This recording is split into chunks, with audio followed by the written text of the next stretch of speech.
నమస్తే. నేను కప్పర్ ప్రసాదరావు. మీరు చూస్తున్నది అమ్మా న్యూస్. ఏది నిజం కార్యక్రమానికి స్వాగతం.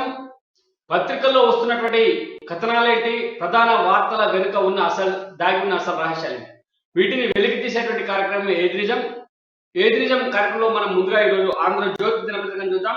ఆంధ్రజ్యోతి దినపత్రికలో జనస్వామ్యానికి కొత్త చిరునామా అని చెప్పి ఈరోజు పార్లమెంటు భవన ప్రారంభానికి సంబంధించినటువంటి ఒక పెద్ద వార్త, పార్లమెంటు ప్రధానమైనటువంటి ఫోటో ఒకటి వేసి పెద్ద వార్త ఒకటి రాశారు.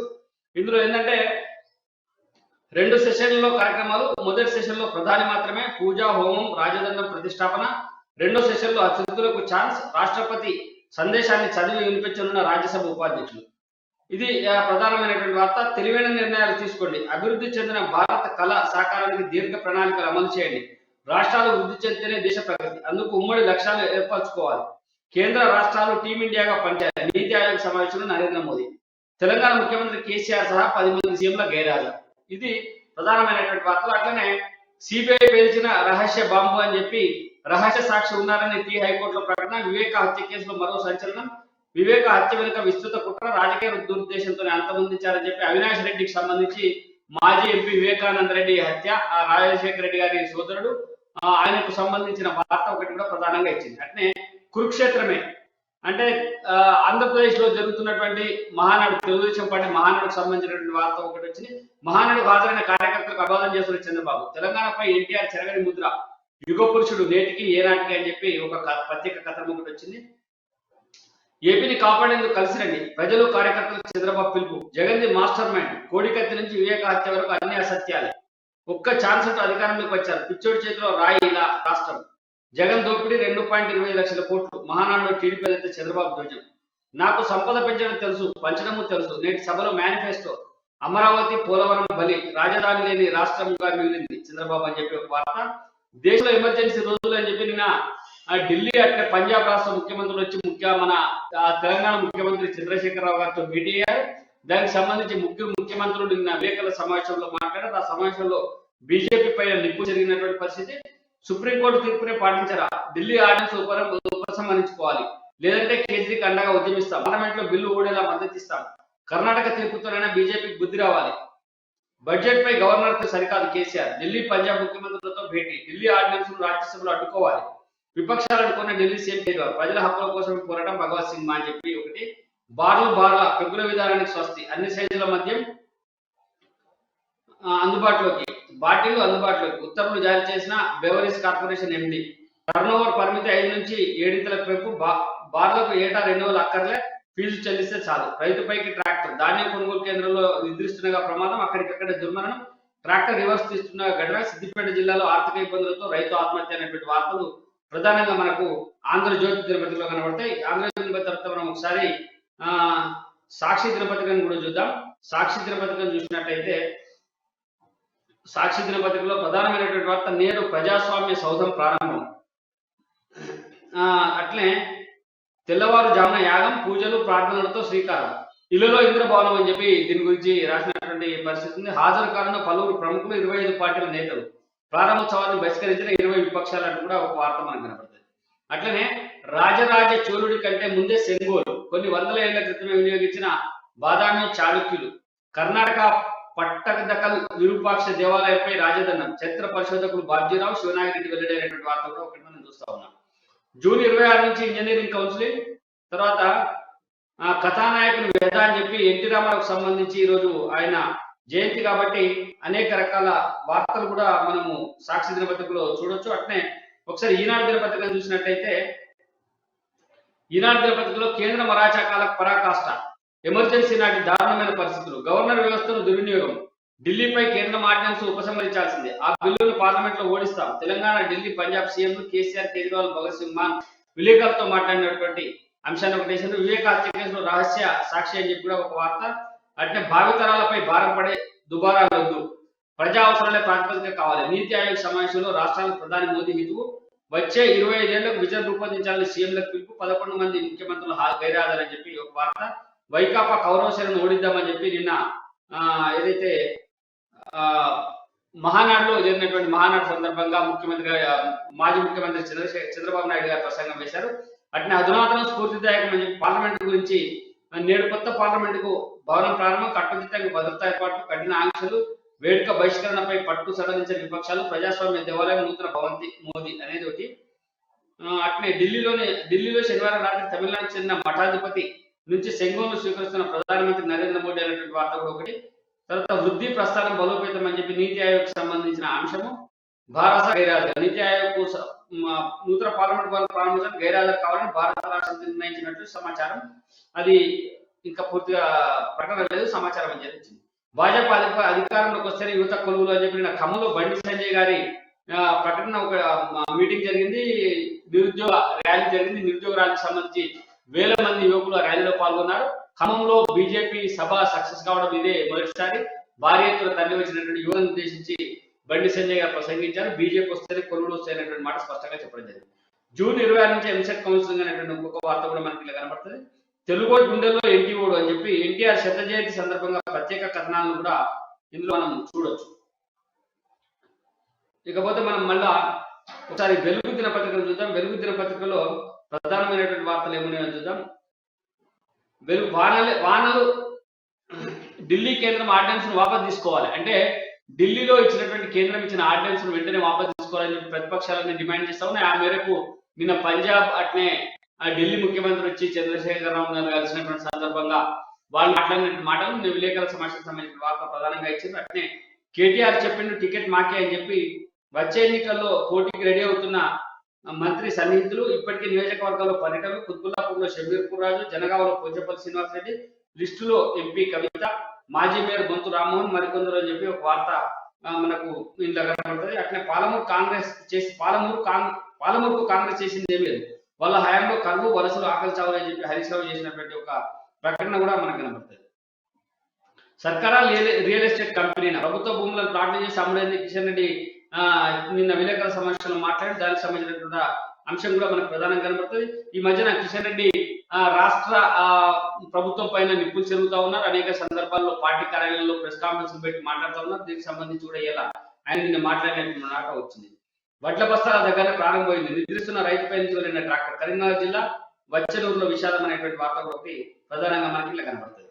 ఇవి ఈరోజు ప్రధాన పత్రికలో వచ్చినటువంటి వార్తలు.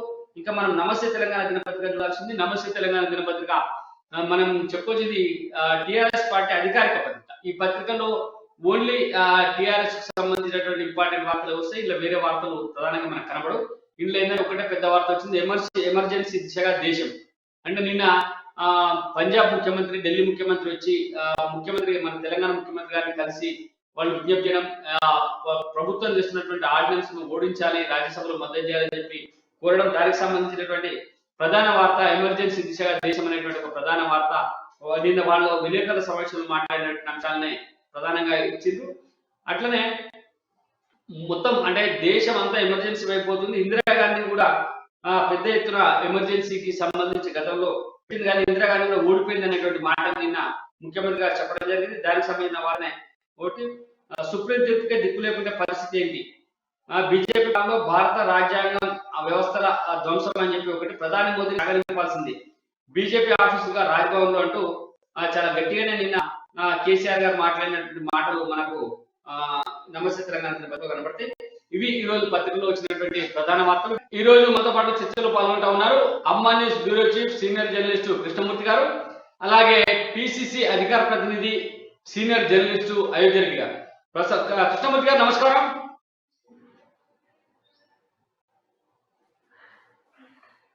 కృష్ణమూర్తి గారు సార్ నమస్కారం. నమస్తే. అయోధ్య రెడ్డి గారు కూడా. కృష్ణమూర్తి గారు ఈరోజు మనకు స్ఫూర్తిదాయకమైనటువంటి సంఘటన, భారతదేశానికి నూతన పార్లమెంటు భవనం ప్రారంభమైతా ఉంది. ఈ భవనానికి సంబంధించి అధునాతనం స్ఫూర్తిదాయకం అని చెప్పి ఇలా ఈనాడులో పెద్ద వార్త కూడా వచ్చింది. నేడు కొత్త పార్లమెంటు భవనం ప్రారంభం అంటే అన్ని పత్రికలలో కూడా ఇదే అంశం ప్రధానంగా రాసింది. ఒక్క నమస్తే తెలంగాణ దినపత్రిక తప్పితే మిగతా అన్నింటిలో కూడా పార్లమెంటు భవన ప్రారంభానికి సంబంధించినటువంటి వార్తలు ప్రధానంగా ఉన్నాయి. మరి పార్లమెంటు భవన ప్రారంభం దాదాపుగా మొదలైపోయింది. యాగం చేస్తారు, దాని తర్వాత అనేక పూజా కార్యక్రమాలు, దాని తర్వాత నరేంద్ర మోదీ గారు ప్రారంభిస్తారు. దీనికి సంబంధించినటువంటి కార్యక్రమాలు మొదలైపోయినాయి. ఇంకోటి ప్రధానంగా ఈ పార్లమెంటు నూతన భవనంలో రాజదండాన్ని చంగోలు ప్రతిష్ఠిస్తారు. దీనికి సంబంధించినటువంటి ఒకటి కూడా ఇలా మనకున్న సెంగోల్ ఢిల్లీలో శనివారం రాత్రి తమిళనాడుకు చెందిన మఠాధిపతి నుంచి సెంగోల్ను స్వీకరిస్తున్న ప్రధానమంత్రి నరేంద్ర మోదీ. ఈ సెంగోల్ అనేది కూడా ప్రధానమైనటువంటి చర్చనీయాంశమైంది. మొత్తం దేశవ్యాప్తంగా అన్ని ప్రధాన పార్టీలు దీని ఈ విషయంలో మాట్లాడుతూ ఉన్నాయి. దీనిపైన మనం మాట్లాడదాం. నూతన పార్లమెంట్ భవనాన్ని కొన్ని ప్రతిపక్ష పార్టీలు బహిష్కరించాయి. ఈ బహిష్కరణను ఏ విధంగా చూడాలి, ఎందుకని ప్రతిపక్ష పార్టీలు ఈ బహిష్కరణ ఎత్తివేసినాయి అనుకోవచ్చు? ఈ బహిష్కరణను కేవలం రాజకీయ కోణంలోనే చూడాలి తప్ప దీంట్లో వాళ్ళు చెప్పినటువంటి అంటే వాళ్ళు చెప్పడం కూడా ఏం చెప్పట్లేదు సార్. వాళ్ళు దేని కొరకు బహిష్కరిస్తున్నారు అనే విషయం చెప్పాలి కదా. వాళ్లకు ప్రధానమంత్రి ప్రారంభించిన జరిగేటువంటి నష్టం ఏంటిది, దేశానికి ఏమైనా నష్టం జరుగుతుందా అది చెప్పాలా.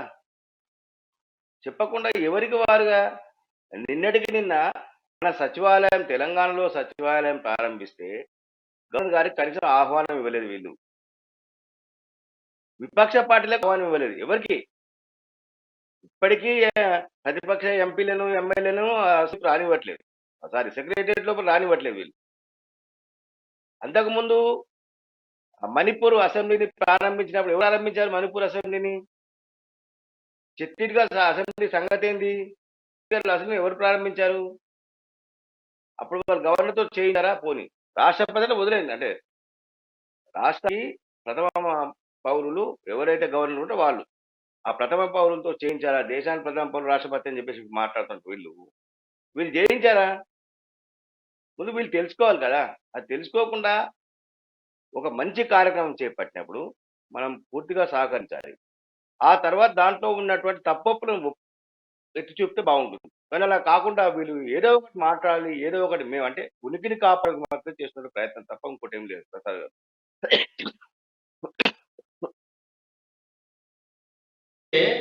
ఇక్కడ పార్లమెంటు భవన ప్రారంభోత్సవం అత్యంత వైభవంగా జరుగుతూ ఉంది. దీనికి 20-25 పార్టీలు మద్దతుగా అంటే భవన ప్రారంభోత్సవానికి హాజరవుతా ఉన్నాయి. కాంగ్రెస్ పార్టీతో సహా మరో 19 పార్టీలు ఈ భవన ప్రారంభోత్సవాన్ని వ్యతిరేకిస్తూ బహిష్కరిస్తా ఉన్నాయి. అయోధ్య రెడ్డి గారు వచ్చినారు, కాంగ్రెస్ పార్టీ అధికార ప్రతినిధి. అయోధ్య రెడ్డి గారు నమస్కారం, స్వాగతం. ఈ పార్లమెంట్ భవన ప్రారంభోత్సవాన్ని కొన్ని పార్టీలు బహిష్కరిస్తా ఉన్నాయి. ఆ పార్టీలకు కాంగ్రెస్ పార్టీ నాయకత్వం వహిస్తా ఉంది. ఈ బహిష్కరణ ఎందుకోసం, బహిష్కరణ వల్ల జరిగేటువంటి ప్రయోజనం ఏంటి అయోధ్య రెడ్డి గారు? ముందుగా మీకు ప్యానల్ లో ఉన్న కృష్ణమూర్తి అన్నది, తర్వాత మన ప్యానల్ మిత్రులందరికీ నమస్కారం. పార్లమెంట్ భవనం అనేది పరిపాలన భవనం కింద తీసుకోలేదు. పార్లమెంట్ భవనం మొత్తం దేశ ప్రజల సంస్కృతులను, దేశ ప్రజల ఆశలను, ఆకాంక్షలను ప్రతిబింబించే విధంగా ఉండాలి. అట్లా కాకుండా కేవలం పార్టీను లేదా వాళ్ళ ఐడియాలజీను ఎస్టాబ్లిష్ చేయడానికి మాత్రం పరిమితం కావద్దు అనేది దేశ ప్రజలు కోరుకునేది. ఈ రోజు కానీ పార్లమెంట్ భవనం ఒకసారి మీరు ప్రారంభం కాకుండా అంతకంటే ముందు జరిగిన శంకుస్థాపన కార్యక్రమంలో కూడా ఎంత విశాలంగా ఆలోచించారో చెప్పాలి. ముందుగా మనం మాట్లాడేటప్పుడు దానికి ఆలోచించాల్సి ఉంటుంది. పార్లమెంటు భవనము అనేది ఒక బీజేపీ అధికారంలో ఉంది కాబట్టి బీజేపీకి అనుకూలంగా ఉండేటట్టు, రేపు కాంగ్రెస్ అధికారంలో ఉన్నప్పుడు కాంగ్రెస్ కి అనుకూలంగా ఉండే అంశాలను ప్రచారంలో పెట్టడం ఇది కాదు. పార్లమెంట్ అంటేనే సబ్బండ వర్గాలని వాళ్ళ కులాలకు అతీతంగా, మతాలకు అతీతంగా, జాతులకు అతీతంగా విభిన్న సంస్కృతులను ప్రతిబింబించే విధంగా పార్లమెంటు భవనం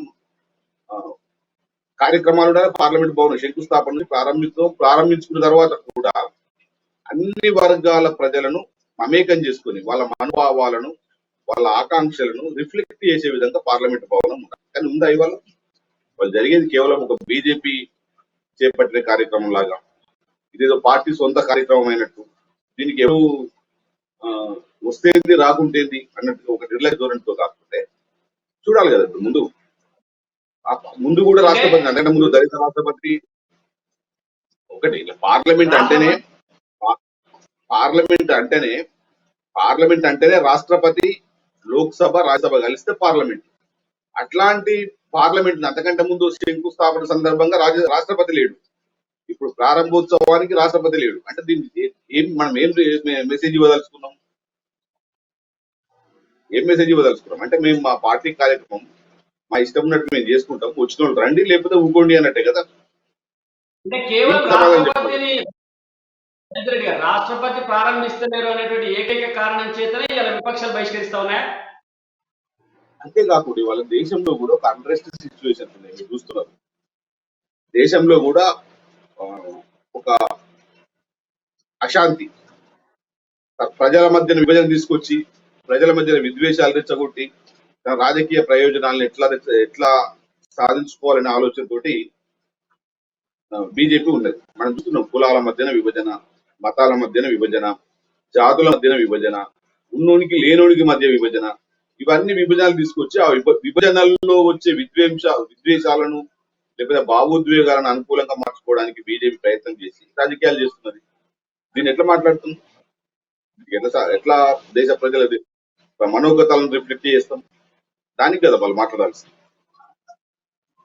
అంటే ఇప్పుడు నిన్న కాంగ్రెస్ పార్టీ ఇచ్చినటువంటి ప్రకటన లేకపోతే విపక్షాలు ఇచ్చినటువంటి ప్రకటనలో మీరు చెప్పినటువంటి అంశాలు ఏమీ లేవు.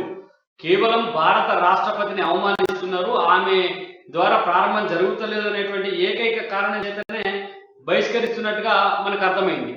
దీన్ని ఎట్లా చూడాలి? మీరేమో మిగతా అన్ని అంశాలు చెప్తుంటే ఒకటి ప్రతిపక్షాలకు బహిష్కరించేటువంటి హక్కు ఉంది, ఎవరైనా వాళ్ళు ఇష్టం ఉంటే రావచ్చు లేకపోతే లేదు, అది వేరే విషయం. మీరు రాష్ట్రపతి ప్రసంగం కూడా ఉంటుంది, అంటే రాష్ట్రపతి గారి ప్రసంగాన్ని రాజ్యసభ చైర్మన్ గారు లేకపోతే లోక్సభ స్పీకర్ గారు చదివేటువంటి అవకాశాలు లేని చెప్పి పత్రికల్లో వార్తలు వచ్చింది. రాజ్యసభ పార్లమెంటరీ మన రాష్ట్రపతి గారు తన ప్రసంగాన్ని పంపించినట్టుగా ఆ పత్రికల్లో వార్తలు వచ్చినాయి. మరి రాష్ట్రపతి గారికి ఆహ్వానం లేకపోతే ఆయన ప్రసంగం ఎందుకు పంపిస్తారు? అందుకే మేము మొదటి నుంచి అంటున్నాం, అది శంకుస్థాపన సందర్భంగా రాష్ట్రపతికి ప్రాతినిధ్యం లేదు, ప్రారంభోత్సవంలో కూడా రాష్ట్రపతికి ఏ మాత్రం స్పేస్ లేదు, అవకాశం లేదు. ఆయన అవమానించినట్టే కదా, రాష్ట్రపతి కుర్చీని అవమానించినట్టే. వ్యక్తులు మొన్న రామ్నాథ్ కోవింద్ శంకుస్థాపన సందర్భంగా, ప్రారంభోత్సవం సందర్భంగా ద్రౌపది ముర్ము గారు ఉన్నారు.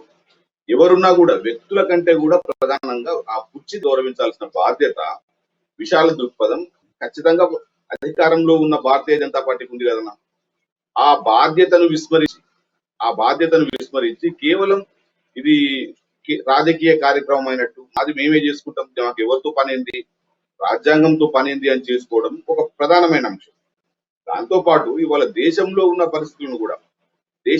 పరిస్థితులు ఈ దేశం మాది కాదేమో అని కొన్ని వర్గాలు అనుకునే ప్రమాదాన్ని తీసుకొచ్చి పెడుతున్నారు. ఈ దేశం మాది, ఈ దేశం మనందరిది అని విశాల దృక్పథంతో ఆలోచిస్తే ఇవాళ ఈ సమస్యలు ఉండేయని కదా మేము కోరేది. మా అభిప్రాయం కూడా ఇవాళ రాజ్యాంగంలోని ప్రియాంబులే చెప్తుంది, మన ప్రకరణ రాజ్యాంగంలో ప్రియాంబుల్ ఏం చెప్తారు, ప్రవేశిక మన భారతదేశం అనేది అన్ని వర్గాలకు సెక్యులరిజం, సమానత్వం, లిబర్టీ, దీంతో పాటు సౌభ్రాతృత్వం, ఇవన్నీ కలగలిపి అన్ని వర్గాలకు సమాన అవకాశాలు ఇవ్వాలనేది రాజ్యాంగ స్ఫూర్తి. ఆ రాజ్యాంగ స్ఫూర్తి ప్రకారం ఇవాళ దేశంలో ఉన్న అధికారంలో ఉన్న బీజేపీ అనుసరిస్తలేదని మేము దాన్ని ఉల్లంఘిస్తున్నది, రాజ్యాంగాన్ని అవమానిస్తున్నది. పార్లమెంటులో అంతర్భాగమైన రాష్ట్రపతిని, పార్లమెంట్ అంటేనే దాంట్లో ఒక భాగం, మొత్తం పార్లమెంట్ కలిపి లోక్సభ, రాజ్యసభ, రాష్ట్రపతి, అందులో ప్రధానమైన రాష్ట్రపతిని పక్కకు పెట్టి ఎట్లా సాధ్యమైంది? అంటే కూడా మీ పార్టీ నుంచి గెలిపించుకున్నారు, మీరే గెలిపించుకున్నారు. మేమనేది మొన్న ఓడగొట్టడానికి ప్రయత్నం చేసినామా, నిన్న అపోజ్ చేసినామా అనేది ఎన్నికలు వేరు. ఎన్నికల వరకు ఈవెన్ ప్రధానమంత్రి మీద కొట్లాడతాం, కోరి మీద కొట్లాడిన తర్వాత ఆయన దేశానికి ప్రధానమంత్రి, నాట్ ఫర్ ఓన్లీ బీజేపీ. అట్లనే ఇవాళ రాష్ట్రపతి కూడా కేవలం ఒక వ్యక్తిగా చూడకుండా, కుర్చీలో ఉన్న ఎవరున్నా ఆ కుర్చీని గౌరవించకుండా పార్లమెంటులో అంతర్భాగమైన రాష్ట్రపతిని విస్మరించి ఎలా చేస్తారనే దాని మీద వాళ్ళు సమాధానం చెప్పుకోవాలి కదా. అది కాకుండా ఇవాళ కృష్ణ అయోధ్య గారు చాలా స్పష్టంగా చెప్పినారు, రాజ్యాంగ విలువల్ని ప్రభుత్వం పరిరక్షించట్లేదు, పాటించట్లేదు. కాబట్టి మొత్తం దేశ ప్రజానీకానికి ఈ విషయం తెలియాలి కాబట్టి పార్లమెంటు ప్రారంభోత్సవాన్ని బహిష్కరిస్తున్నామని చెప్పి మీ అభిప్రాయం ఏంటి? నిజంగానే కాంగ్రెస్ పార్టీ లేదా విపక్షాలు, అంటే కొన్ని విపక్షాలు, చాలా విపక్షాలు పార్టిసిపేట్ చేస్తా ఉన్నాయి, ఈవెన్ మాయావతి లాంటి నాయకులు కూడా పార్టిసిపేట్ చేస్తాను కానీ నాకు వేరే కార్యక్రమం ఉండడం వల్ల రాలేకపోతున్నా అని చెప్పినారు. దేవగౌడ గారు కూడా ప్రధాని మోదీకి శుభాకాంక్షలు చెప్పారు. వైసీపీ తర్వాత టీడీపీ ఇట్లాంటి పార్టీలన్నీ పార్టిసిపేట్ చేస్తా ఉన్నాయి, కొన్ని పార్టీలు వ్యతిరేకిస్తున్నాయి. ఎట్లా చూడాలి? అంటే ఇక్కడ శాసనపరమైన, విధానపరమైన అని రెండు రకాలుగా ఉంటుందండి. ఇప్పుడు శాసనపరమైన అంశాలపైన ప్రజలతో ఎన్నుకోబడ్డ ప్రభుత్వాలు కానీ ప్రజలతో ఎన్నుకోబడ్డటువంటి ప్రతినిధులకు ప్రజాప్రతినిధులకు సంబంధం ఉంటుంది. విధానపరమైన అంశాలలో అన్నట్టుగా రాష్ట్రపతి వీటికి సంబంధించిన అంశాలు ఉంటాయి.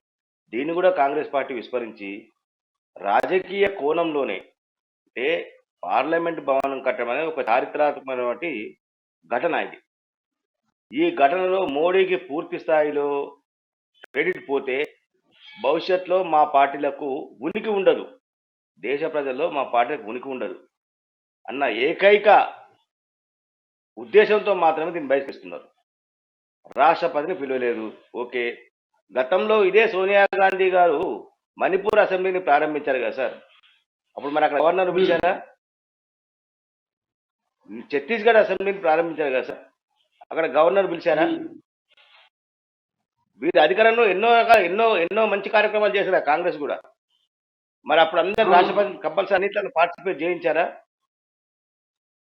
దీని మీద చెప్పాలి కదా. ఇప్పుడు ప్రజల్లో వచ్చేటువంటి సందేహాలను నివృత్తి చేయాల్సిన బాధ్యత అటు అధికార పార్టీకి ఇటు ప్రతిపక్ష పార్టీలకు కూడా ఉంటుంది. అంటే పార్టీలు ఇప్పుడు కూడా ప్రజలకు సమాధానంగా ఉండాల్సినటువంటి, ప్రజలకు జవాబుదారీతనంగా ఉండాల్సినటువంటి వ్యవహారం ఇది. కాబట్టి బీజేపీ చెబుతున్నది దీంట్లో జరిగింది అని. మరి వీళ్ళు ఎందుకు మేము గతంలో చేసింది ఏంటిది అని వీళ్ళు వెనకపలుచుకోవాలి కదా. వీళ్ళు చూసుకోకుండా క్రెడిట్ అంతా మోడీకే పోతుంది. ఒకరింట్లో శుభకార్యం జరిగినప్పుడు మనము శుభ ఆశీస్సులు అందించాలి, అందట్లేదు, మనకు పనులు ఉన్నాయి, పక్క జరగాలి. కానీ వారి ఇంట్లో శుభం జరుగుతుంది, నాకు ఇబ్బంది, వాడు జరుపుకోవద్దు, వాడు చేయొద్దు, ఎందుకు చెప్పలేదు? కాంగ్రెస్ పార్టీ పంపలేదా? విపక్ష పార్టీగా కాంగ్రెస్ పార్టీని గుర్తించలేదా? అన్ని పార్టీలకు ప్రభుత్వం సముచితంగా పంపలేదా? మొన్న కదా మన సచివాలయం ఓపెన్ చేసే గోడ కట్టుకొచ్చేసారు, ఆ రకంగా చేయలేదు కదా. మన సచివాలయం చేస్తే నా మాత్రం గోడ కట్టుకొచ్చు, కనీసం ఫోన్ చేయలేదు, కనీసం వాళ్ళకు మేము ఇస్తున్నామని వాళ్ళ పిఏకో పిఎస్కో ఆఫీస్తో ఆఫీస్ సెక్రటరీకో ఎవరో ఒకరికి ఇవ్వాలి కదా. ఎంపీలు ఎమ్మెల్యేల ఆఫీసులలో వీళ్ళు ఇచ్చారా?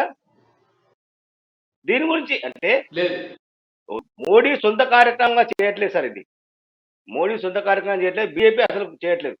బీజేపీ చెప్పండి, జేపీ నడ్డా గారు దాంట్లో ఏమైనా పార్టిసిపేట్ చేసి, అంటే పార్టిసిపేట్ గా ఎంపీగా పార్టిసిపేట్ చేసి ఉంటారు, ఒక భద్రత గల ఎంపీగా ఆయన, దాంట్లో వేరు. కానీ ఆయన మోడీ పక్కన నిలబడి ఏమైనా చేస్తున్నారా? మీరు చూడండి, స్క్రీన్ లో చూడండి, లోక్సభ స్పీకరు ప్రధానమంత్రి ఇద్దరే ఉన్నారు కదా. దాంట్లో అమిత్ షా ఏమన్నా వచ్చి కూర్చుంటున్నారా? యజ్ఞంలో కానీ పూజల్లో కానీ కూర్చుంటున్నారా? ఎక్కడ బీజేపీ కార్యక్రమం ఎక్కడ చేస్తున్నారు? బీజేపీ కార్యక్రమం కాదు కదా అది, అది ప్రభుత్వ కార్యక్రమం, ప్రభుత్వ తరఫున చేస్తా ఉన్నారు. ప్రభుత్వం తరఫున ఎవరు ఉండాలి, ఎవరు బాధ్యత ఖచ్చితంగా తీసుకుంటున్నారు కదా. బీజేపీ తరఫున ఎక్కడ చేయట్లేదు వీళ్ళు. ఇది తప్పు. అయోధ్య గారు, కాంగ్రెస్ పార్టీ స్పష్టంగా చెప్పేది, ప్రతిపక్షాలు చెప్పేది, రాష్ట్రపతి గారిని పిలవకపోవడం అనేది చాలా సరైనది కాదు, రాష్ట్రపతి గారిని పిలవాల్సిందే, వారికి అవమానం జరిగింది అనేటువంటి మాట స్పష్టంగా చెప్తా ఉన్నాయి. సరే, అది ప్రతిపక్షాల ఆలోచన, రాజకీయాల్లో బీజేపీ కానీ కాంగ్రెస్ కానీ ఎవరికి చెప్పండి. రాష్ట్రపతిని పిలవలేదండి. గతంలో మన అసెంబ్లీ మన సచివాలయం ప్రారంభోత్సవం సందర్భం కానీ, అంబేద్కర్ విగ్రహాల ఆవిష్కరణ సందర్భం కానీ, మన గవర్నర్ కార్యాలయం అంటే రాజ్భవన్ వర్గాలు కొంత ఇచ్చారు, ఆహ్వానం చెప్పలేదు, మాకు సమాచారం లేదు అని చెప్పారు. మాకు ఆహ్వానించలేదు, మాకు సమాచారం లేదని చెప్పారు. రాష్ట్రపతి భవన్ నుంచి ఏమైనా ప్రకటన వచ్చిందా? రాష్ట్రపతి భవన్ నుంచి ఏమైనా ప్రకటన వచ్చిందా? వైపు ఇక్కడే చూపించండి.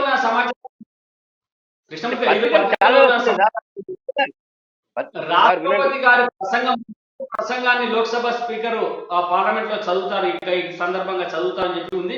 సరే, అది చూద్దాం. అది విపక్షాలకు ప్రభుత్వానికి మధ్య నడుస్తున్నటువంటి ఒక రగడ, రాజకీయ రగడ. దీన్ని చెప్పండి. రాష్ట్రపతి రాజ్యాంగం ప్రకారంగా రాష్ట్రపతి అక్కడ బడ్జెట్ ప్రసంగం కానీ మీడియా ప్రసంగాలు చేయవచ్చు. అక్కడ విధానపరమైన అంశంగా రాష్ట్రపతి అక్కడికి వస్తున్నారు. శాసనపరంగా నిర్ణయాలు తీసుకునే ఎవరు? నేను అక్కడ ముందే చెప్పాను, శాసనపరమైన వ్యవస్థ వేరు, విధానపరమైన వ్యవస్థ వేరు. విధానపరమైన అంశాల మీద రాష్ట్రపతి పార్లమెంటు ప్రసంగిస్తారు, దాంట్లో ఎవరైనా కాదని లేవని. కానీ శాసనపరంగా నిర్ణయాలు తీసుకునేది ఏంది? పార్లమెంట్. ఏది శాసనపరమైన అంశాల మీద నిర్ణయాలు తీసుకునే అవకాశం ఉంది కదా పార్లమెంటు, అదే కదా కేంద్రం శాసనపరమైన నిర్ణయాలు తీసుకునేది. అప్పుడు ఎక్కడ రాష్ట్రపతికి అవమానం జరిగినట్టు? మీరు చెప్పినటువంటి అంశాల పట్ల వారు ఏకీభవిస్తారా లేదా? శాసనపరం విధానపరమైనటువంటి అంశాలు అయోధ్య రెడ్డి గారు కృష్ణమూర్తి గారు కుండబద్దలు కొట్టినట్టే చెప్తున్నారు. శాసనపరమైనటువంటి అంశాలు వేరు, విధానపరమైనటువంటి అంశాలు వేరు. వీటిపైన మీ స్పందన ఏంటి? మీరు ఎట్లా అభిప్రాయపడతా ఉన్నారు? అందుకే పార్లమెంట్ డెఫినేషన్ ఒకసారి చూడమని చెప్పింది, ముందే చెప్పాను. పార్లమెంట్ అంటేనే దాని నిర్వచనం రాష్ట్రపతి, లోక్సభ, రాజ్యసభ. వీటిని మూడు వేరువేరుగా చూసి మనం మాట్లాడితే రాష్ట్రపతి విలువను తగ్గించినట్టుగానే ఉంటుంది, తప్పించినట్టు ఉండదు. ప్లస్ రాజ్యాంగ విలువను నేను వ్యక్తులుగా ఇవాళ రాష్ట్రపతిగా మేము ముందే చెప్పినాం, వాళ్ళ రాష్ట్రపతిగా ఒక వ్యక్తి ఉండొచ్చు, కానీ ఆ కుర్చీలో కూర్చున్నప్పుడు దేశం గౌరవించుకోవాల్సిన బాధ్యత అధికారంలో ఉన్న వాళ్ళ మీద ఉంటుంది. ఇట్ సెల్ఫ్ నేను అనేది పార్లమెంట్ అంటేనే ముగ్గురు కలిస్తే రాష్ట్రపతి, లోక్సభ, రాజ్యసభ మూడింటి కలిపి పార్లమెంట్ అంటారు. ఆ పార్లమెంటు భవన శంకుస్థాపనలో పార్లమెంటు రాష్ట్రపతికి భాగస్వామ్యం లేదు. ఆ పార్లమెంటు భవనం ప్రారంభోత్సవంలో రాష్ట్రపతికి అది ఓపెనింగ్ లో భాగస్వామ్యం లేదు. దీనికి సమాధానం చెప్పుకోవాల్సిన బాధ్యత ఎవరైతే సొంత కార్యక్రమంగా భావిస్తున్నారో వాళ్ళు చెప్పుకోవాలి. నేను అనేది కూడా అదే. ఇవాళ మీ పెద్దలు కృష్ణమూర్తి గారు అన్నట్టు ఇది ఖచ్చితంగా శుభకార్యమే. శుభకార్యంలో నా ఇంటికి నా పెద్ద కొడుకు రావద్దు, లేకపోతే నా ఇంటికి ఆయన పిల్లలు రావద్దు, చిన్న కొడుకు పిల్లలు రావద్దు, లేకపోతే కోడలు రావద్దు, ఇంకో బిడ్డ రావద్దు అని శుభకార్యాన్ని మరి ప్రారంభించుకుంటే శుభకార్యం అనేది ఎవరికి ఎంతమందికి అవుతుంది అంటున్నాం. 100% మనది భారతదేశం. అది ఇవాళ రేపు మోడీ పోయిన పార్లమెంట్ భవనంలో ఖచ్చితంగా కాంగ్రెస్ అధికారంలోకి వస్తే అదే భవనంలో రాష్ట్రపతి గారి ఆహ్వానం లేదు, కానీ ఇవాళ రాష్ట్రపతి గారి ప్రసంగాన్ని లోక్సభ స్పీకర్ గా చదువుతారని ఉంది. అంటే ఆమె రిటర్న్ లో ప్రసంగం ఇచ్చింది, ఆ ప్రసంగాన్ని చదువుతారని ఉంది. ఆహ్వానం ఉంటే కదా లెక్కన. అంటే నేను అనేది రెండు వేరు. రాజ్యాంగపరమైన విధులు నిర్వర్తించడం వేరు, ప్రారంభోత్సవానికి ఆహ్వానించడం వేరు. ఇది ఖచ్చితంగా ఎవరైనా పిలిచినప్పుడు వస్తారు, పిలవనప్పుడు పిలవలేదని ఆగిపోయింది, అంతే కదా జరిగింది. నిన్న పిలవలేదు కాబట్టి ఊరుకున్నారు, ఇవాళ రాష్ట్రపతిని పిలిచింది కాబట్టి వచ్చి తన బాధ్యతలను విధులను నిర్వర్తిస్తారు. అంటే పిలవలేదు కాబట్టే కదా ఆగిపోయింది. అట్లనే ఇంకోటి మన మణిపూర్ ఉదాహరణ చెప్తున్నారు. మణిపూర్ ఉదాహరణకు వచ్చినప్పుడు గవర్నర్ కంటే పెద్దోళ్ళు, గవర్నర్ తో పాటు ముఖ్యమంత్రి, గవర్నర్ కంటే పెద్దోళ్ళు వస్తే ఇబ్బంది ఏముంది? ప్రధానమంత్రి పోయిండు, తప్పేముందల్లా? ఏది ఒక అసెంబ్లీ భవనానికి ఒక ప్రధానమంత్రి స్థాయిలో పోతే ఆ రాష్ట్రానికి గౌరవం కదా. ఇప్పుడు మన భారతదేశంలో రాష్ట్రపతి కంటే పెద్దోళ్ళు లేరు, ఇంతకంటే పెద్దోళ్ళు రావడానికి లేరు కదా. దేశానికి ప్రథమ పౌరుడే రాష్ట్రపతి. ఆ రాష్ట్రపతిని ఆహ్వానించకుండా జరిగేది శుభకార్యం ఎట్లయితుంది? ఆ రాష్ట్రపతి భాగస్వామ్యం లేకుండా ప్రారంభోత్సవం జరిగితే దానికి సంపూర్ణత ఎక్కడొస్తుందని మా ప్రశ్న. అట్లా కాకుండా మణిపూర్లో ఏమైంది అనే దాంట్లో, మణిపూర్లో ముఖ్యమంత్రి, గవర్నర్ కంటే కూడా రాష్ట్రపతి పెద్దది కదా, ప్రధానమంత్రి పెద్దది కదా. వాళ్ళు ఆహ్వానించుకున్నప్పుడు ఖచ్చితంగా అటెండ్ అవుతారు. అట్లనే ఇప్పుడు ఇవాళ ఇక్కడ తెలంగాణలో అంబేద్కర్ భవనం కానీ లేకపోతే పరిపాలన భవనం కానీ మాట్లాడుతున్నారు. రెండోది ఇక్కడ పరిపాలన భవనము అనేది తర్వాత శాసన భవనం అనేది రెండింటి ఒకటిగా మనం చూడలేం. సెక్రటేరియట్ ప్రారంభోత్సవాన్ని, అసెంబ్లీ ప్రారంభోత్సవాన్ని సరిగ్గా ఒకటిగా చూడలేం. అసెంబ్లీలో ఖచ్చితంగా అసెంబ్లీ అంటేనే గవర్నరు, శాసన మండలి, శాసనసభ మూడు కలిసి ఉంటాయి కదా. కానీ సెక్రటేరియట్ అనేది ఒక పరిపాలన భవనం, ఇది అడ్మినిస్ట్రేటివ్ బిల్డింగ్. ఖచ్చితంగా దీనికి కూడా గవర్నర్ ఆహ్వానించాల్సిన బాధ్యత రాష్ట్ర ప్రభుత్వం మీద ఉంది. దాన్ని మీరు ఒకవైపు ప్రశ్నిస్తూనే ఇక్కడ గవర్నర్ కి అవమానం జరిగిందని ఇక్కడ ప్రశ్నిస్తారు, అక్కడ మీరే రాష్ట్రపతిని అవమానిస్తారు. అంటే ఎట్లా దీన్ని రెండింటి మధ్య ఎట్లా బ్యాలెన్స్ చేసుకుంటారు? మేము ఖచ్చితంగా గవర్నర్ కూడా ఇక్కడ అవమానం జరిగిందని అంటున్నాం. ఇక్కడ గవర్నర్ కి అవమానం జరిగింది, ఇక్కడ అప్రజాస్వామికంగా పరిపాలన ఉన్నది, రాజ్యాంగబద్ధంగా ఇక్కడ పరిపాలన లేదని మేము అంటున్నాం. ఇక్కడ ఉన్న బీజేపీ నాయకులు కూడా అంటున్నారు. అయితే ఎక్కడైతే బీజేపీ నాయకులు ఇక్కడనేమో గవర్నర్ ను ఆహ్వానించకపోవడాన్ని విమర్శిస్తూనే అక్కడ రాష్ట్రపతిని ఇట్లా పక్కన పెట్టి మీ పార్లమెంట్ భవనాన్ని ప్రారంభిస్తారు. రెండింటి మధ్యన కాంట్రాస్ట్ ఉందనేది మీకు అర్థమైతలేదా? అంటే మనం ప్రశ్నించాల్సింది కూడా 100% ఇక్కడ గవర్నర్ ను ఆహ్వానించకుండా సొంత కార్యక్రమాలు చేసుకోవడము అప్రజాస్వామ్యమే, నియంతృత్వమే. అక్కడ జరుగుతున్నది అదే. అంటే రాష్ట్రంలో ఉన్న అధికారంలో ఉన్న బీఆర్ఎస్ నాయకులు కానీ, జాతీయ స్థాయిలో బీజేపీ నాయకులు కానీ సరిగ్గా ఒకటే విధానాన్ని అనుసరిస్తున్నారు కదా. అంటే ప్రజలకు సంబంధం లేదు, మేము ఏదనుకుంటే అదే రాజ్యాంగం, మేము ఏదనుకుంటే అదే ప్రజాస్వామ్యం, మేము చెప్పిందే వినండి, మేము చెప్పింది వినకపోతే మీ సాగు మీరు సావండి అనే విధంగా. అంటే డెమోక్రటిక్ స్ఫూర్తి అనే లేదు. ఒక నిరసన వ్యక్తం చేస్తున్నారు అంటే నిరసన వ్యక్తం చేయడానికి ముందే మనకు చాలా రోజుల ముందే పార్లమెంట్ భవనానికి ప్రారంభోత్సవానికి ముందే చెప్పినాం. దీనికి అసలు ఒక ఇనిషియేషన్ చొరవ గాని సంప్రదింపులు గాని ఎందుకు జరుగుతుంది, మీ నిరసనలకు కారణం ఏంది, ఆ నిరసనకు పరిష్కారం ఏంది అని జాతీయ పార్టీ నుంచి కానీ లేకపోతే ప్రభుత్వం నుంచి కానీ కేంద్ర ప్రభుత్వం నుంచి కానీ తీసుకున్న ఇనిషియేషన్ ఏమన్నా ఉందా? పార్లమెంట్ వ్యవహారాల శాఖ మంత్రి అయితే ఉంటారు కదన్నా, ఆయన తీసుకుపోయి అన్ని పార్టీల లోక్సభ నాయకులతో ఎందుకు మాట్లాడలేదు, ఎందుకు సంప్రదింపులు జరపలేదు? అంటే మీ నిరసనకు కారణం ఏంది, నిరసనకు పరిష్కారం ఏంది? మేము మీరు నిరసన చెప్తే తెలియజేయడం వల్ల దేశ సమగ్రతకు కానీ లేకపోతే ఇంత పెద్ద పార్లమెంటు భవనాన్ని ప్రారంభించుకుంటున్న సందర్భంగా అన్ని పార్టీలు లేకపోవడం అనే లోటును దేశం కాదు ఎప్పటికి గుర్తుంచుకునేది కదా, ఇది దేశం ఎప్పుడు గుర్తుంచుకుంటది కదా. దాన్ని ఆ శుభకార్యాన్ని ఎందుకు విస్తృతంగా విశాలంగా ఆలోచించలేదు వాళ్ళు? తప్పు వాళ్ళది కదా, అధికారంలో ఉన్న వాళ్ళది. ఇప్పుడు ఒకటన్నా ఇప్పుడు మనం చూస్తాం, ఇంటి పెద్దగా నేను ఏదైనా తప్పు చేసినా ఉప్పు చేసినా అనేది ఒక పాట అయితే, ఏ కొడుకో చిన్న కొడుకో పెద్ద కొడుకో పెళ్ళామో అలిగింది, ఏం చేస్తాం, ఏందమ్మని బాధ అని అడుగుతావు కదా. అట్లా కాకుండా నువ్వు వండిపేట తిని సపరేట్గా పోయి వండుకోవు కదా, తినలేదంటే ఎందుకు తినలేదు, ఏంది నీకు వచ్చిన కష్టం ఏంది, దానికి పరిష్కారం ఏంది ఆలోచన అయితే ఉంటది కదా. అధికారంలో ఉన్నోళ్ళు పెద్దరికంలో ఉన్నోళ్ళు వాళ్ళు అంత విశాలంగా ఎందుకు ఆలోచించలేదు? ఇక్కడ వస్తున్నటువంటి ఇంకొక విమర్శ ఏంటంటే, మీరు స్పష్టంగా దానికి కూడా సమాధానం చెప్పాలి. ఇది కేవలము జాతి సమగ్రత కోసం సమైక్యత కోసం జరుగుతున్నటువంటి అంశము. కొంచెం హిందూ సాంప్రదాయ పద్ధతిలో జరుగుతున్నటువంటి ఈ ప్రారంభోత్సవంలో పాల్గొంటే మైనారిటీ అవుతారేమో అనేటువంటి ఒక బాధతోటే విపక్షాలు దీన్ని పూర్తిగా పక్కన పెడతా ఉన్నాయి, వాళ్ళు దీన్ని జీర్ణించుకోలేకపోతున్నారు అనేటువంటి విమర్శలు కూడా వస్తా ఉన్నాయి. అంటే అన్న, విమర్శలకు 100 రకాలు 100 మంది 100 రకాలు మాట్లాడుతుంటారు.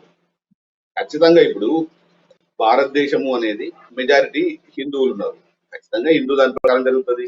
మిగతా వాళ్ళని కూడా రిఫ్లెక్ట్ చేసే విధంగా అడిగి ఇమాములు పిలుచుకున్నట్టున్నారు, క్రిస్టియన్లు కూడా పిలుచుకున్నారు, వాళ్ళని కూడా పిలుచుకుంటారు.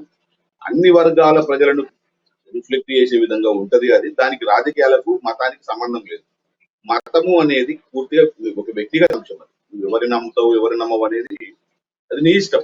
నేను దేవుని నమ్ముతా, నువ్వో దేవుని నమ్ముతావు. హిందువులలో కూడా నీకో దేవుని నమ్ముతావు, నాకో దేవుని నమ్ముతావు. ఇలా విష్ణువులు ఉన్నారు, ఇలాంటి శైవులు ఉన్నారు, ఇట్లా రకాల ఒపీనియన్స్ తో ఉన్నారు. ఇవన్నీ పక్కన పెట్టి గ్రామ దేవతలను ఒకరు మల్లన్నకు ఇప్పుడు మల్లన్న ఇంటి దేవుడు ఉన్నాడు, ఒకరికి ఎల్లమ్మ ఇంటి దేవత ఉంది, ఒకరికి బాలమ్మ ఉంది, ఒకరికి దుర్గమ్మ ఉంది. మనకే గిన్ని వైరుధ్యాలు ఉన్నాయి. అంత మాత్రాన వాళ్ళ ఇంటికి ఊము అనుకోవడం ఆలోచన అనేది లేదు, ఉండదు కదా. కేవలం మా దేవుని నమ్ముతున్నావు మా దేవుని నమ్ముతలేవు అనే ఆలోచనతో పోదు కదా.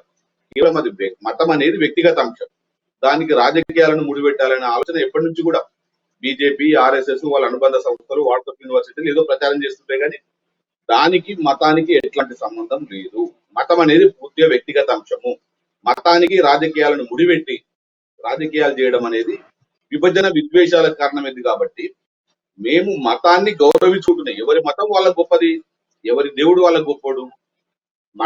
నీ దేవుడు నీకెంతో, నా దేవుడు నాకంతే. అందుకని ఆ విషయాన్ని ప్రస్తావించకుండా నీ నమ్మకాన్ని నువ్వు కొనసాగిస్తుంది అవతలను గౌరవించుకోవాలనే విశాల దృక్పథంతో ఉండాలని మేము కోరుకుంటున్నాం. అది రాజకీయాలకు లేకపోతే మతానికి సంబంధించిన అంశం కానే కాదు. ఓకే, కృష్ణమూర్తి గారు, సరే ఈ అంశాన్ని మా ప్రతిపక్షాలు బహిష్కరించడం వల్ల ఉండబడేటువంటి హక్కు, నిరసన ఎవరైనా వ్యక్తం చేయొచ్చు, దానికి సంబంధించిన వాళ్ళ హక్కు కూడా వాళ్ళకు ఉంది. ప్రభుత్వం కూడా దీంట్లో కొద్దిగా ఇనిషియేటివ్ తీసుకుంటే బాగుండేదేమో. ఇందాక అయోధ్య రెడ్డి గారు చెప్పినట్టు కొంత వాళ్ళ దగ్గరికి పోయి మాట్లాడి ఎందుకు మీరు బహిష్కరిస్తా ఉన్నారని చెప్పి కొద్దిగా వాళ్ళని ప్రసన్నం చేసుకోవడానికి ప్రయత్నం చేయాల్సినటువంటి ప్రయత్నం అయితే జరగలేదని స్పష్టంగా కనబడతాము. వస్తే రండి, లేకపోతే లేదు, ఆహ్వానం ఇచ్చినా మీ ఇష్టం ఉంటే రండి, లేకపోతే లేదు అనేటువంటి మాటే ప్రధానంగా వినబడ్డాయి. మరి దీన్ని ఎట్లా చూడాలి? నిజంగానే ప్రతిపక్షాల దగ్గర పోయి కొద్దిగా వాటిని ఆహ్వానించి వాళ్ళకు ఉండేటువంటి ఏదైనా ఇబ్బందులు ఉంటే వాటిని పక్కకు పెట్టండి, మొత్తం అందరం కృషి చేసుకునేటువంటి పండుగ కాబట్టి రండి అని చెప్పి ఆహ్వానించాల్సిన అవసరం ఉండింది కదా సార్. ఒకటి, నిద్రపోయే వాళ్ళని లేపచ్చు, మేలుకునే వాళ్ళతో మాట్లాడచ్చు, కానీ నిద్ర నడిచే వాళ్ళని నిద్ర లేపడం సాధ్యం కాదు ఎవరితో. బలమైన కారణంతో నిరసన వ్యక్తం చేస్తే ఎవరైనా, ఏ ప్రభుత్వం అయినా పోతాడు, ఏ మంత్రి అయినా పోతారు, ఎవరైనా పోతారు, అధికారైనా పోతారు. దాన్ని ఎక్కడ సరిదిద్దుకోవాలి, మనం చేసిన పొరపాటు ఏంది, మనం చేసిన కార్యక్రమం ద్వారా, మనం చేసిన పని ద్వారా ఎదుటి వాళ్ళకి ఇబ్బంది కలిగింది అన్నప్పుడు ఆ ఇబ్బంది తొలగిపోవాలంటే ఏం చేయాలి, మనం ఏ నిర్ణయం తీసుకోవాలని ఉంటుంది. కానీ వీళ్ళు కారణం చెప్పాలి కదా సార్. ఫస్ట్ వీళ్ళు కారణం చెప్పకుండా మేము బహిష్కరిస్తున్నాము అని ఏకంగా లేఖ పంపించి కూర్చుంటే ఎక్కడికి వెళ్తారు? ఎందుకు వెళ్తారు? ఏం అవసరం ఉంది? మీరు కారణం ఏంటి చెప్పాలి కదా. మీరు సరే లేఖలు ఓకే. లేఖలు ఇప్పుడు చూడండి సార్ ప్రసాద్ గారు. ఎవరికైనా ఒక కృష్ణమూర్తి గారు ఎవరికైనా ఏ కార్యక్రమం నిర్వహించినా పట్టు విడుపులు అనేటువంటి సందర్భం అయితే ఉండాలి కానీ ఇటు ప్రతిపక్షాలకే ప్రభుత్వానికి అధికార పక్షంలో ఉన్న వాళ్ళకి ఎవరికి పట్టు విడుపులు లేకపోవడం వల్ల ఇలా కొన్ని ప్రతిపక్షాలు ఈ పార్లమెంటు భవన ప్రారంభోత్సవాన్ని బహిష్కరించినాయి అనుకుందాం.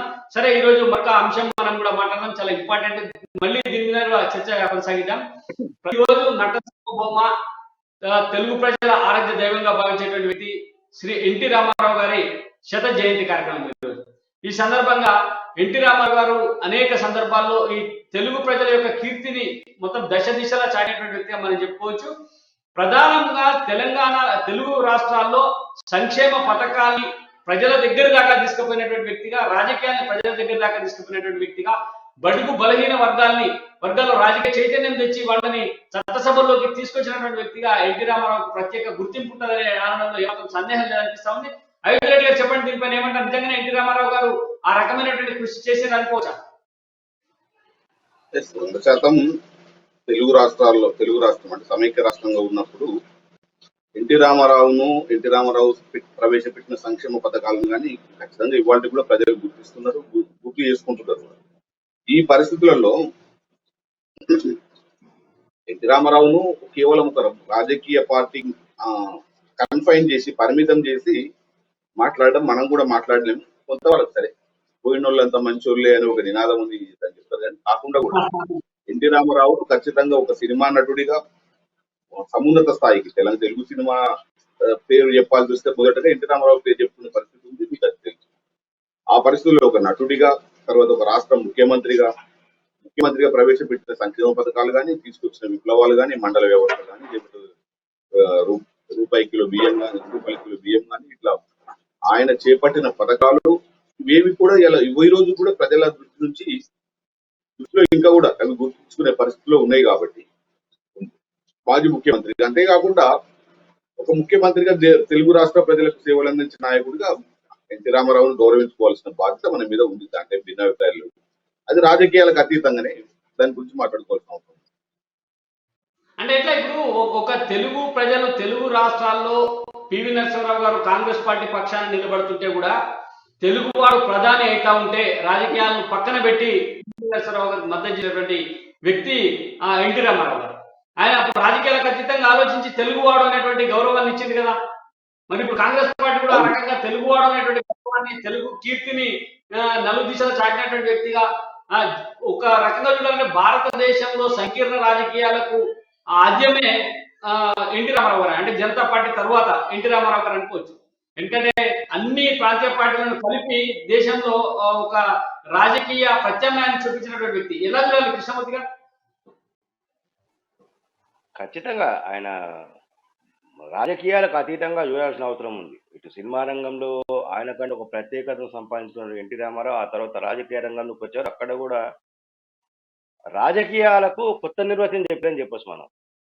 ఆయన పార్టీ పెట్టిన తర్వాత సబ్బండ వర్గాలను, అంటే అణగారిన వర్గాలను ఆయన పైకి తీసుకొచ్చే ప్రయత్నం చేస్తారు. ఆ కోణంలో చాలా మందికి పార్టీ టికెట్ ఇవ్వడం, ఎమ్మెల్యే గెలిపించుకోవడం, ఆ వర్గాలను ఉన్నత స్థితిలో తీయడానికి కొంత కృషి చేశారు. అదేవిధంగా గ్రామీణ ప్రాంతాలలో ఏదైతే పటేల్ పట్వారీ వ్యవస్థ ఏదైతే ఉందో దాని ద్వారా గ్రామీణ ప్రాంత ప్రజలకు కలుగుతున్న ఇబ్బందులను దృష్టిలో పెట్టుకున్నటువంటి ఆయన వాటిని ఒక కలంపోటుతో రద్దు చేసి ఆ మండల వ్యవస్థ ఉన్నటువంటి విఆర్ఓ వీటన్నిటికి కూడా ఆయననే సృష్టికర్త అని మనము చెప్పచ్చు. అంటే పాలనలో, రాజకీయాలలో మార్పులు, సినిమా రంగంలో మార్పులు, రాజకీయ రంగంలో మార్పులు, పాలనలో విప్లవాత్మకమైన మార్పులు తీసుకొచ్చినటువంటి మానవుడు ఎన్టీ రామారావు. దాంట్లో ఎవరికి ఎటువంటి అనుమానం ఎవరు అంటే వాళ్ళకు వ్యక్తిగతంగా కొంతవరకు ఇబ్బందులు ఉన్నప్పటికీ ఆయనను పూర్తి స్థాయిలో పరిశీలిస్తే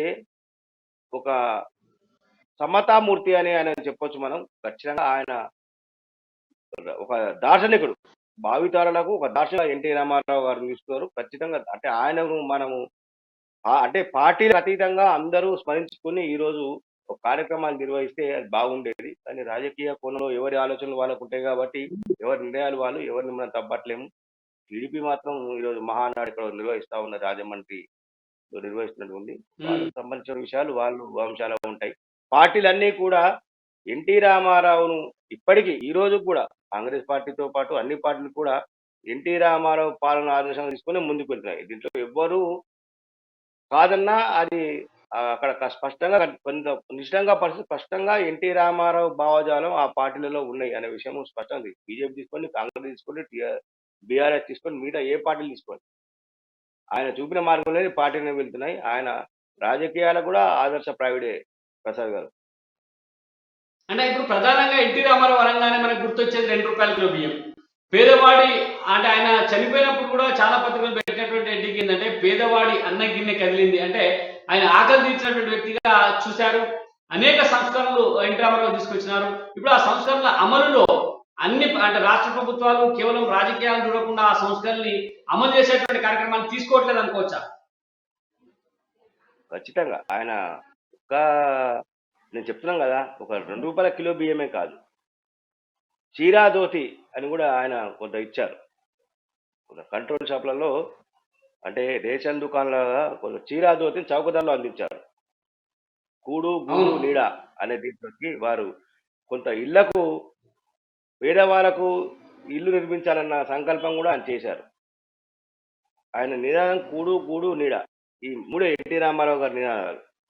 ఈ మూడింటిని ఆయన కొంత ఆచరించారు, కొంత అనుసరించారు, కొంత దాంట్లో సక్సెస్ కూడా అయ్యారు. ₹2 కిలో బియ్యం దేశవ్యాప్తంగా ప్రాచుర్యం పొందింది అప్పట్లో. ఆ ఎన్టీ రామారావు గారు ఆదేశంగా తీసుకుని మిగతా పార్టీలు కానీ మిగతా రాష్ట్రాలు కానీ వీటిని అమలు చేశాయి, అమలు చేస్తున్నాయి కూడా. ఇక్కడ కాకుండా పంజాబ్ లాంటి దేశాల్లో, హర్యానా లాంటి దేశాల్లో గోధుమలను కూడా ₹2 కిలో ఇస్తామని, అంటే అక్కడ ఉన్నటువంటి ఆహార అలవాట్ల నేపథ్యంలో వారు గోధుమలను కూడా ఇస్తామని తీసుకున్నారు, చేస్తా ఉన్నారు, ఇప్పటికీ అమలు అవుతా ఉన్నాయి. అదేవిధంగా గ్రామీణ ప్రాంతాల్లో పటేల్ పట్వారీ అంటే ఈ రెవెన్యూ వ్యవస్థలో మార్పులు తీసుకురావాలి.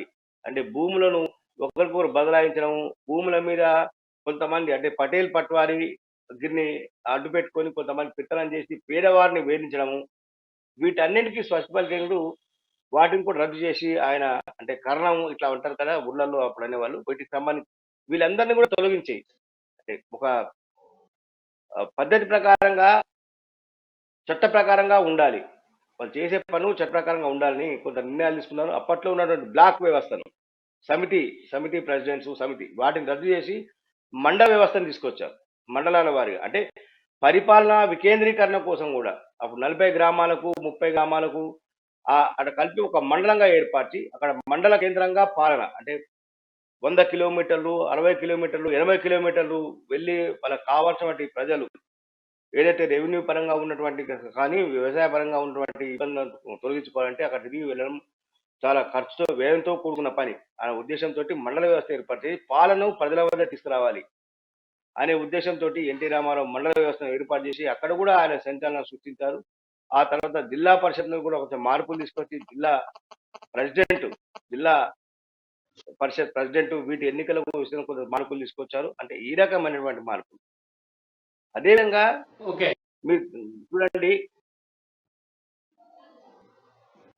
ఒకసారి మనం పార్లమెంటు భవన ప్రారంభానికి సంబంధించినటువంటి అంశాలను కూడా మాట్లాడాలి. మనం ఘనంగా ఎన్టీ రామారావుకు ఆయన జయంతి సందర్భంగా మనం నివాళులు అర్పించాల్సిందే. ఆయన తెలుగు ప్రజల అంటే ఒక తెలుగు కీర్తిని ప్రపంచంలో చాటి చెప్పినటువంటి వ్యక్తిగా ఆయన చిరస్మరణీయుడు. ఎప్పటికీ ఆయన రాజకీయాలు ఏ రకంగా ఉన్నా అన్ని పార్టీలు అందరి నాయకులు తెలుగు ప్రజలే కాదు భారత ప్రజలు కూడా ఎన్టీ రామారావు ఒక నాయకుడిగా గుర్తించాల్సినటువంటి అవసరం ఎంతైనా ఉంది.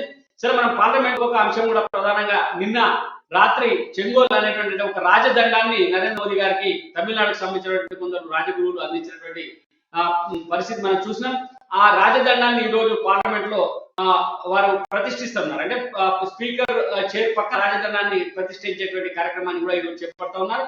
అయితే ఇవాళ ఈ రాజదండం అనేది ఇప్పటిదాకా అంటే మనకు పెద్దగా వెలుగులోకి వచ్చినటువంటి అంశాలు గతంలో బ్రిటిష్ పాలకులు మన నుంచి పోయేప్పుడు రాజగోపాలాచారి గారి సూచన మేరకు లేకపోతే రాజగోపాలాచారి గారి ఆలోచన నుంచి వచ్చినటువంటి అంశాలుగా మనం చెప్పుకోవచ్చు.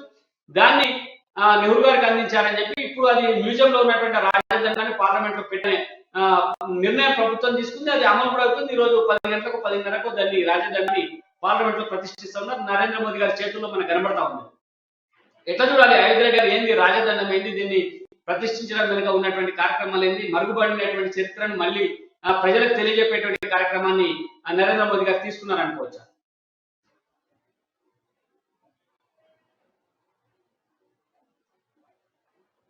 మీరు మ్యూట్ లో ఉన్నట్టున్నారు, అయితే మ్యూట్ లో ఉన్నట్టున్నారు.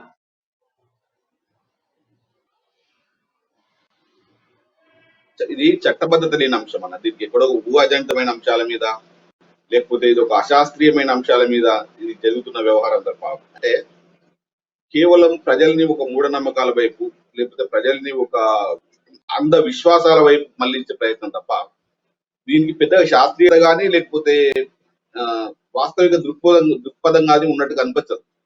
సరే, రాజధాని పెడతారా, ఇంకోటి చేస్తారా అనేది అధికారంలో ఉన్నాం కాబట్టి మేము ఏం చేస్తే అదే కరెక్ట్ అనే విధంగా చేసుకుంటూ పోవడం తప్ప దానికి ఒక ఇప్పటిదాకా కూడా దానికి చట్టబద్ధత లేదు, దానికి ఒక వాస్తవిక దృక్కోణము లేదు.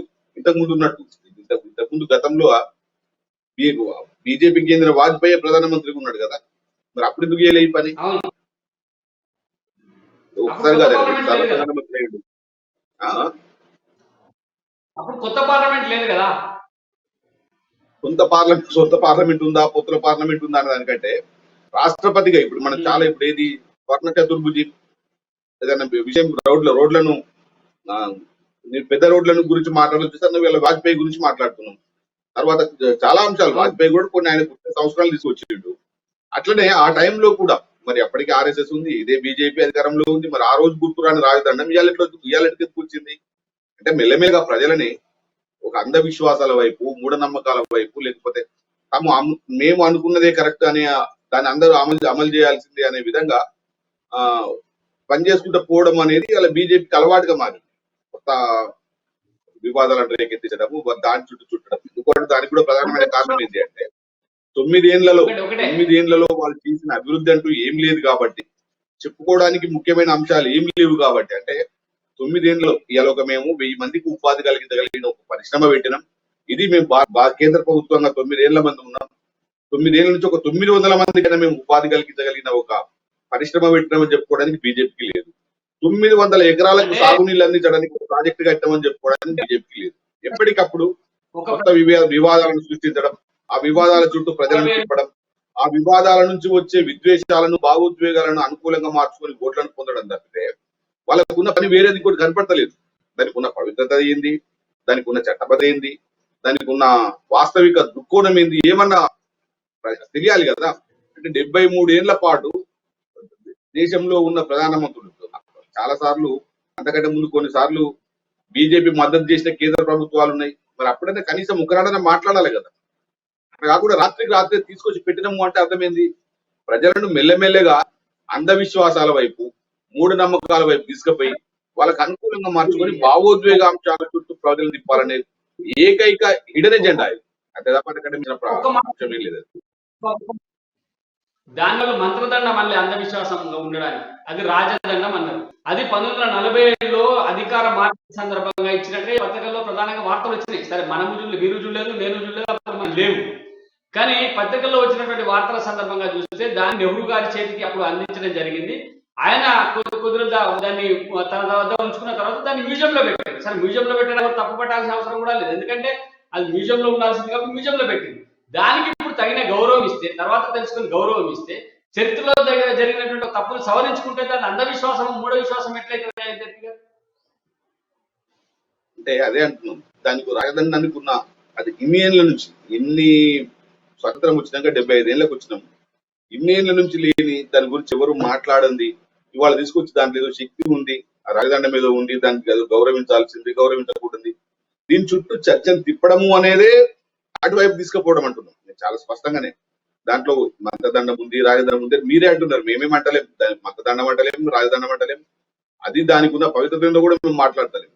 నిజంగా కూడా అర్థం లేని అంశాల చుట్టూ, లేకపోతే ప్రజలకు అవసరం లేని అంశాల చుట్టూ ప్రజలను ఆలోచనల్ని, చర్చను తిప్పడం ద్వారా అసలైన లోపాలను లేకపోతే వాళ్ళు చేస్తున్న తప్పులను కప్పిపుచ్చుకొని అంశాలను మీద చేయడం అనేది వాళ్ళ హిడెన్ ఎజెండా. దాంతో పాటు ప్రజలను మెల్లమెల్లగా తమకు అనుకూలమైన వాదన వైపు తీసుకుపోయి ప్రజలను విభజించి మధ్యన విద్వేషాలు రెచ్చగొట్టి వాళ్ళకు ఆ విద్వేషాల ద్వారా వచ్చే భావోద్వేగాను రాజకీయ అంశంగా వాడుకోవడం అనేది వాళ్ళు ఎత్తుకడని చెప్తున్నారు.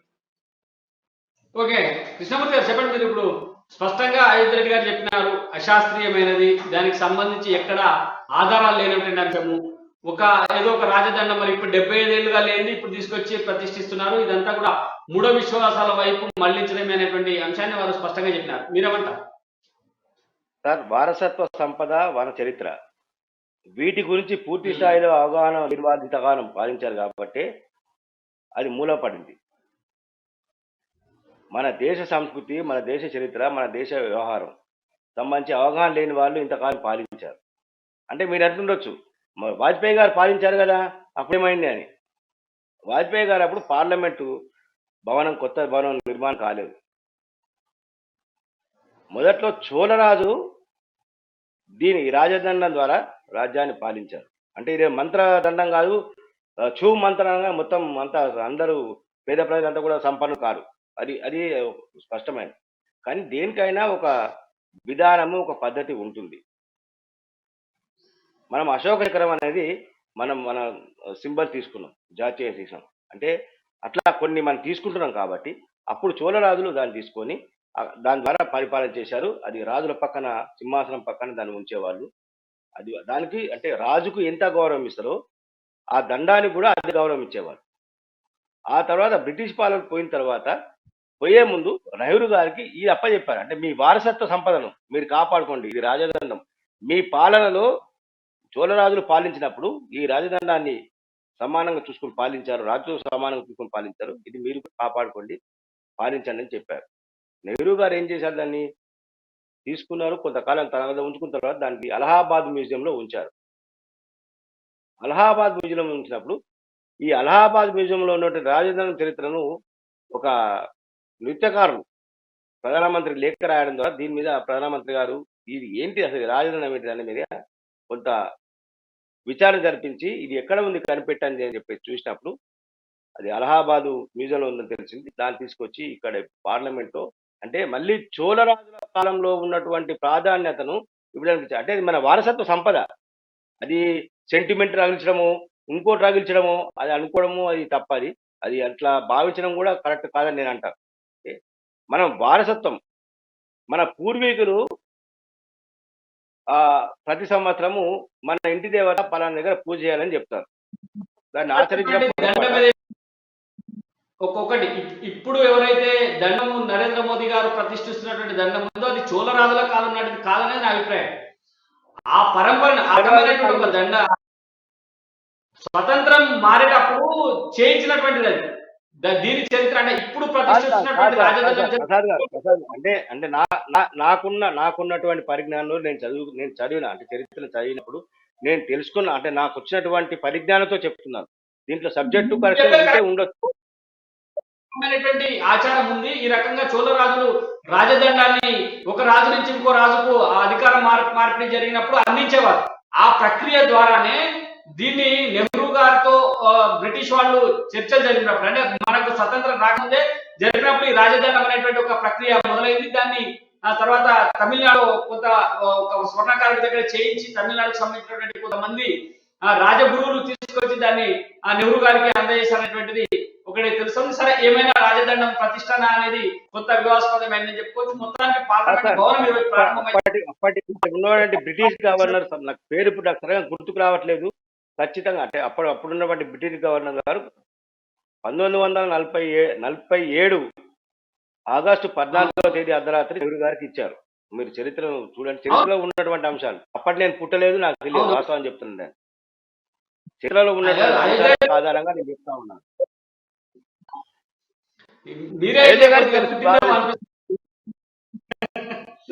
కాబట్టి చరిత్ర మొత్తంగా దేశ పార్లమెంట్ అత్యున్నత పార్లమెంట్ నూతన భవనం ప్రారంభమవుతా ఉంది.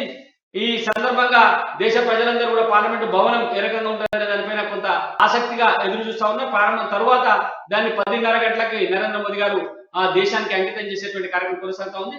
ఇది ఈ రోజు ఏదిరిజ కార్యక్రమం. మళ్ళీ రేపు ఏదిరిజ కార్యక్రమంలో మళ్ళీ కలుద్దాం. ఈ కార్యక్రమంలో పాల్గొన్నటువంటి అయోధ్య రెడ్డి గారికి, కృష్ణమూర్తి గారికి ప్రత్యేకంగా ధన్యవాదాలు. నమస్తే.